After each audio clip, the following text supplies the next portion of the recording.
자, 그런 의미에서 2026년 5월의 세 번째 주 화요 민심열차 힘차게 출발해 보겠습니다. 자, 오늘도 김남기 박사님 함께 하겠습니다. 박사님 안녕하십니까? 네, 안녕하십니까? 네.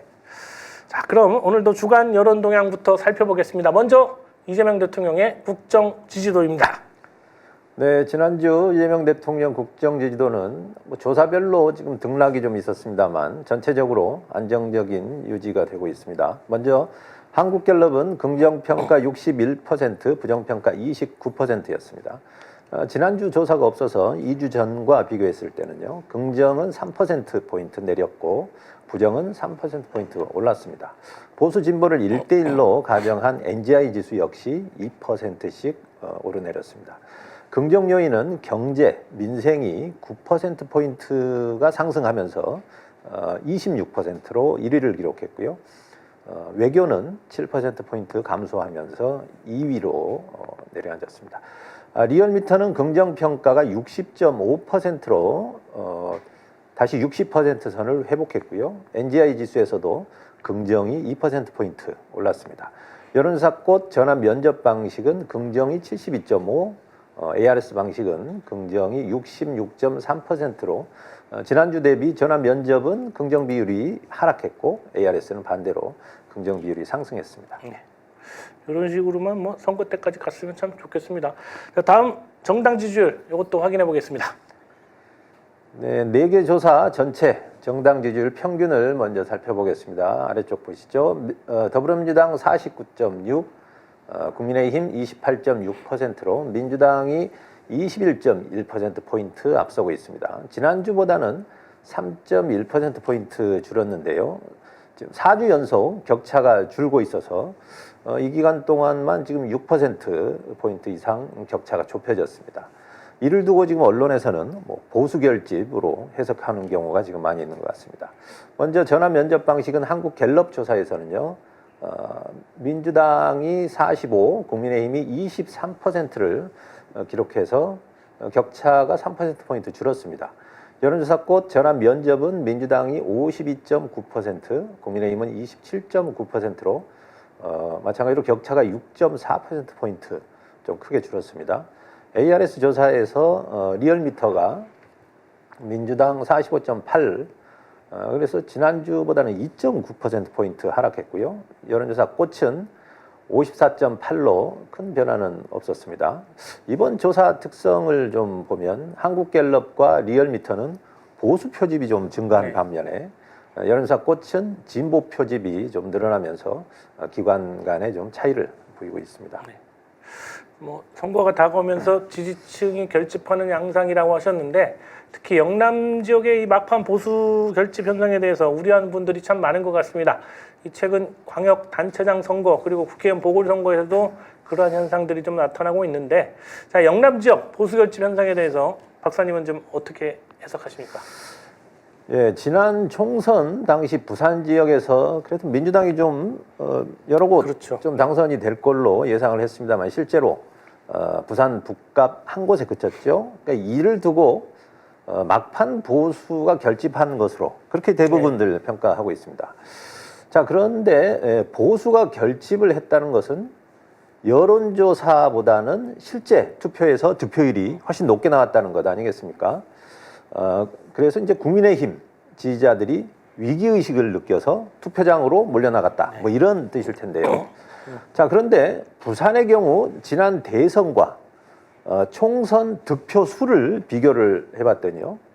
민주당은 지난 대선 대비 97.1%가 투표장에 나갔습니다. 거의 대선 때 나갔던 다 나간 거죠. 거의 다 나가. 예.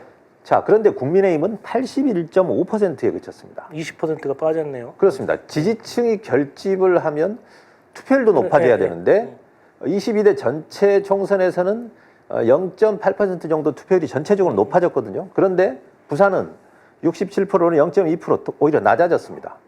이제 그런 면점을 고려한다면 보수가 결집했다기보다는 부산 지역 여론조사가 이 보수를 좀 집계한 게 아니냐, 집계가 됐다. 그렇게 과소평가가 된 것 아닌가 이렇게 봅니다. 그래서 지금 마찬가지로 최근 영남 지역에서 지금 국민의힘 후보들과 격차가 많이 줄어들었죠. 이 부분도 저는 어쨌든 지지율의 변화라기보다는 응답자의 변화로 여전히 해석합니다. 네. 그래서 경험상으로는 보수 응답 비율이 높은 조사를 영남 지역에서는 참고하는 것이 좋겠다. 뭐 저는 이렇게 보고 있습니다. 뭐 아무튼 뭐 격전질수록 투표장에 나가고 투표를 해야 이긴다는 얘기 아니겠습니까? 여러분들 꼭 투표하시기 바랍니다. 자, 다음으로는 이 보궐선거 최대 관심 지역인 부산 북갑 그리고 평택을 지역에서 이 지난 한 주 사이 판세에 어떤 변화가 있었는지 한번 여쭤보겠습니다. 판세 어떻습니까, 박사님? 네, 부산 북갑 하정우 후보가 2위를 10% 가까이 정도 앞서고 있습니다. 그리고 한동훈과 박민식이 2위 경쟁을 했었는데요. 네. 지금 보면 한동훈이 지금 한 발짝 앞서가는 그런 분위기입니다. 제가 지난 시간에도 이른바 대마불사, 그래서 정치적 비중이 큰 한동훈이 쪽으로 좀 표가 좀 모일 가능성이 있다 이렇게 말씀드린 적이 있는데요. 이게 한번 기울기 시작하면 그 격차는 더 벌어질 수 있습니다. 자, 문제는 이렇게 되면은 사실상 단일화 효과가 생기면서 하정우와 한동훈 간 양강 체제가 될 수 있고 또 그 격차도 뭐 아주 박빙 상태까지 갈 수 있어서 상당히 좀 주시를 해야 될 것 같습니다. 몇몇 여론조사에서 사실 한동훈이 아주 강세를 보이는 그런 조사들이 있었는데 좀 수상한 조사임에도 불구하고 좀 영향을 받았지 않았나 이런 생각도 하고 해봅니다. 평택을은 여전히 오차범위 내에서 김용남, 조국, 유이동 순으로 이제 주로 결과가 나오고 있습니다. 진보당의 김재현 대표와 자유와 혁신, 황교안은 지지율이 좀 하락하고 있는 상황이고요. 민주당에서 지금 대권 주자급은 아닌 김용남 전 의원을 공천을 할 때 저는 아무래도 전국적인 지명도를 갖고 있는 조국 대표가 좀 유리하지 않겠나 저는 그렇게 전망을 했었는데요. 근데 조국 대표 쪽에서 초반부터 좀 네거티브를 하는 바람에 지금 판세는 오히려 지금 조국 대표가 더 불리한 상황입니다. 지금 이제 조국 대표나 뭐 김용남 후보 사실 모두 유이동 대표 아니면 뭐 국민의힘을 지금 상대로 싸워야 될 상황인데 너무 지금 민주당 지지층을 의식한 나머지 서로에게 지금 포문을 겨누고 있는 것이 좀 아쉬운 그런 느낌입니다. 두 후보 입장에서 두 후보를 민주당 지지층 입장에서 보면 한쪽은 보수 쪽 외연을 확장하는 후보의 성격이고 또 한쪽은 진보 쪽으로 확장성이 있는 후보라고 볼 수 있거든요. 자, 오히려 민주당 당원들은 그런 아주 고차원적인 어떤 전략적 선택을 해야 되는데 정작 당사자인 두 후보들은 그런 쪽에 대한 기대를 지금 못 보여주고 있는 것이 아쉽습니다. 지금이라도 이제 곧 선거 시작되니까요. 제대로 된 능력 경쟁을 좀 했으면 합니다. 네. 또 뭐 조국 대표, 김영남 후보 두 사람이 지금 요즘 나오는 그 여론조사 표를 보면 민주당 지지율을 둘이 나눠 먹는 지금 상황이잖아요. 20 몇 프로, 20 몇 프로, 민주당이 40 몇 프로니까. 아무튼 두 사람이 선의의 경쟁 한번 기대해 보겠습니다. 자, 그리고 이 얼마 전까지만 해도 조국 혁신당 그리고 민주당의 합당 논의가 있지 않았습니까? 이 당내 반발로 지방선거 이후로 이 미루어지기는 했지만 아직도 살아있는 의제인데 이 평택을 선거로 인해서 김영남 후보가 이기든 이 조국 후보가 이기든 합당 논의 자체가 쉽지 않아 보이는데 박사님 이거 어떻게 보십니까? 예, 우선 민주당 김영남 후보는 아무래도 지난번 개소식 때 보이는 인사들도 그렇고 합당 반대파들의 응원을 좀 많이 받고 있는 한준호, 그런 인상입니다. 이현주, 이현두. 그래서 이제 김용남 후보가 이기게 되면 오히려 좀 통합 논의가 더 어려워지지 않을까 이런 생각이 들고요. 게다가 지금 곧바로 당대표 선거가 있지 않습니까? 8월달. 그래서 그 전당대회 이전에 합당을 시도할 경우에는 당대표 출마자에 대한 이해관계까지 크게 맞물리면서 사실 당대표 선거 이후로 합당 논의는 뭐 밀릴 가능성이 많다고 보고요. 조국 대표가 이기게 되면 합당 반대파가 좀 약화되겠죠, 세력이. 자, 문제는 비교적 합당파라고 볼 수 있는 정청래 대표도 그러나 이 선거에 대한 책임으로부터 네. 자유로울 수가 그렇죠. 없는 것 또 조 아니겠습니까? 후보가 이기면 그렇습니다. 그래서 상당히 복잡한 상황이 될 가능성이 있고 또 정작 조국 혁신당 자신들도 전에는 뭐 조건 없는 통합을 얘기했습니다만 합당. 이제 선거에서 이기고 나면 뭔가 통합의 요구 조건이 좀 많아지지 않을까 뭐 그런 가능성도 있어 보입니다. 네. 복잡하네요. 아무튼. 자, 그러면 이제 마지막으로 교육감 선거 한번 살펴보도록 하겠습니다. 어제 이 경인일보가 인천시 교육감 선거 여론조사 결과를 발표했습니다. 자, 인천은 민주진보교육감 출신인 현직 교육감과 또 다른 이 진보진영 교육감 후보가 출마해 보수 단일화 후보와 진보교육감 후보 2명이 이거 지금 싸우고 있는 모양새입니다. 이 박사님, 인천 교육감 선거 요거 한번 관심 있게 보고 계실 텐데 어떻게 전망하십니까? 예, 아직은 뭐 본격적인 선거가 시작이 안 됐기 때문에 교육감들에 대한 관심은 아직은 낮은 상태이긴 합니다. 그런데 이제 이 인천 지역은 좀 특수한 상황이라서 제가 좀 살펴봤는데요. 어제 경인일보에 발표된 인천시 교육감 여론조사 결과입니다. 조원 씨의 나이가 5월 14, 15일 양일간 ARS 안심번호 800개 조사를 했는데요. 지지율만 지금 놓고 보면 도성훈 현 인천시 교육감이 23.6%, 이대형 전 인천교총회장이 17.8%, 임병구 전국 교육자치혁신연대 상임대표가 12.1%입니다. 이 중에 도성훈 교육감과 임병구 상임대표는 진보 후보고요. 이대영 전 회장은 보수 쪽입니다. 그래서 말씀한 바와 같이 진보 후보가 둘, 보수 후보가 1명, 2대1 구도가 됐는데요. 그 때문에 이 두 진보 진영 후보가 단일화 우산에 대한 책임을 두고 뭐 서로 공방을 벌이고 있는 그런 상황입니다.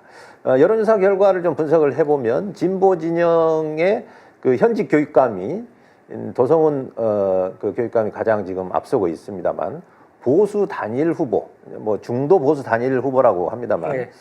보수 후보가 지금 아주 맹추격 중입니다. 경우에 따라서는 보수 후보가 1위로 올라설 가능성도 있어 보입니다.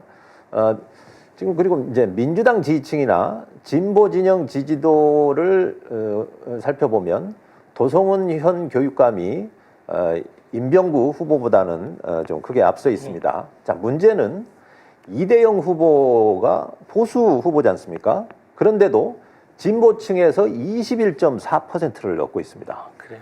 자, 26.6%. 도성훈 교육감이 1위, 가장 높은데 26.6%거든요. 자, 별 차이가 없습니다. 자, 이 얘기는 아직 유권자들이 이제 후보들에 대해서 거의 모르고 있다는 겁니다. 잘 모르고 있다. 네. 그래서 본격적으로 선거가 시작이 되고 뭐 현수막도 걸리고 선거 벽보도 붙이면 후보들을 좀 정확히 파악할 수 있을 것 같은데요. 진보 진영의 지금 두 후보는 사실 두 분 다 완주할 가능성이 높아 보입니다. 왜냐하면 단일화를 해서 한 후보가 중도에 포기를 하면 엄청난 선거 비용을 보전받지를 못하게 됩니다. 그렇군요. 그것 때문에라도 이게 단일화가 더 어려운 상황이 되는 것 같은데요. 지금 교육감 선거가 사실 광역단체장 선거하고 비용이 같습니다. 예. 이 엄청난 비용을 사실 정당 공천도 아니고 개인이 조달한다는 게 이게 보통 문제가 아니어서 사실 일부에서는 시도지사 선거 때 런닝메이트로 나가게 하자. 그래서 뭐 교육부 시장, 교육부지사 이런 형태로 가는 게 어떤가 하는 주장도 있어서 저는 뭐 근본적으로 교육감 선거 제도에 대해서 한번 깊이 살펴야 될 것 같습니다. 교육감은 정치적 색채를 띠면 안 된다 하지만 현수막 걸리는 거 파란색, 빨간색 걸고 빨간색 옷 입고 파란색 옷 입고 다니지 않습니까? 그래서 저도 그런 의미에서는 런닝메이트 이거 한번 고민해 볼 필요가 있다고 생각합니다. 자, 아무튼 교육감 선거도 많은 관심이 필요할 것 같습니다. 김남희 박사님 오늘도 수고 많이 하셨습니다. 김남희 박사님의 저서 이재명 따라잡기 지방선거 전략 매뉴얼 네이버 스마트 스토어에서 구입하실 수 있습니다. 자, 오늘 여론조사에 관한 자세한 내용은 중앙선거 여론조사 심의위원회 홈페이지 참조해 주시고요. 신통화는 내일 아침 6시 30분에 다시 찾아뵙겠습니다. 함께해 주신 시청자 여러분 대단히 고맙습니다.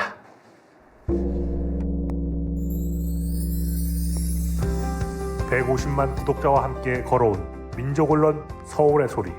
우리는 오늘 새로운 얼굴로, 새로운 마음으로 다시 출발합니다. 탄압과 내란의 혼란 속에서도 멈추지 않았던 이유. 국민이 주인인 나라, 민주시민의 목소리, 국민 주권의 시대를 지키기 위해서였습니다. 이제 서울의 소리는 더 넓은 무대로 나아갑니다. 언론을 넘어 영상과 소리, 현장과 기록이 살아 숨쉬는 새로운 멀티미디어 저널로 다시 태어납니다. 진실을 말하고 거짓을 바로잡으며 시민과 함께 만드는 언론.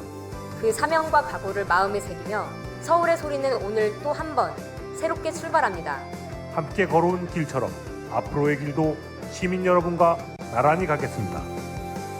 서울의 서울의 소리. 소리. 우리가 다시 시작합니다.